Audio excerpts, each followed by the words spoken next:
సమాజమే దేవాలయం, ప్రజలే దేవుళ్ళు అనే నినాదంతో స్థాపించిన తెలుగుదేశం పార్టీ బలోపేతానికి తాను శక్తివంచన లేకుండా కృషి చేస్తానని తెలుగుదేశం పార్టీ రాష్ట్ర ఉపాధ్యక్షులు, ఆంధ్రప్రదేశ్ రాష్ట్ర యాదవ కార్పొరేషన్ చైర్మన్ నరసింహ యాదవ్ తెలిపారు. ఇక్కడ ఉన్న పార్టీ నాయకులు కానీ, కార్యకర్తలు కానీ, నందమూరి అభిమానులు కానీ అందరితో మమేకమై పనిచేయడం, ముఖ్యంగా వార్డు స్థాయి అధ్యక్షుని స్థాయి నుంచి కూడా అటు మండల పార్టీ అధ్యక్షునిగా, కన్వీనర్గా 4 సంవత్సరాలు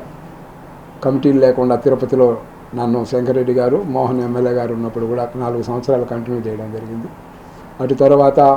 తిరుపతి వ్యవసాయ మార్కెట్ కమిటీ చైర్మన్గా నన్ను చంద్రబాబు నాయుడు గారు నియమించడం, తర్వాత అర్బన్ డెవలప్మెంట్ అథారిటీ చైర్మన్గా నన్ను తర్వాత నియమించడం, మరలా మొన్న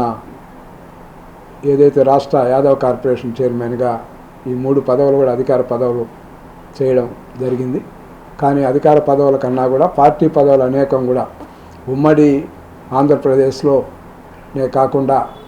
ఈరోజు విభజనైన ఈ యొక్క ఆంధ్రప్రదేశ్లో కూడా ఒక రాష్ట్ర మెయిన్ కమిటీలోనే 3 పదవులు, సెక్రటరీగా, ఆర్గనైజింగ్ సెక్రటరీగా, ఇప్పుడు రాష్ట్ర ఉపాధ్యక్షులుగా, గతంలో రాష్ట్ర బీసీసీఎల్ కమిటీలో జనరల్ సెక్రటరీగా,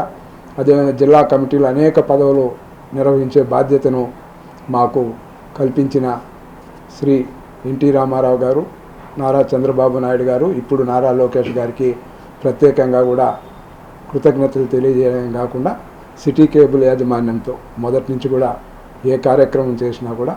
వాళ్ళు సిటీ కేబుల్ ప్రేక్షకులు కానీ, సంస్థ కానీ, రాజశేఖర్ కానీ, అక్కడ ఉన్న అందరికి కూడా పేరు పేరున కూడా ఈ సందర్భంగా కృతజ్ఞత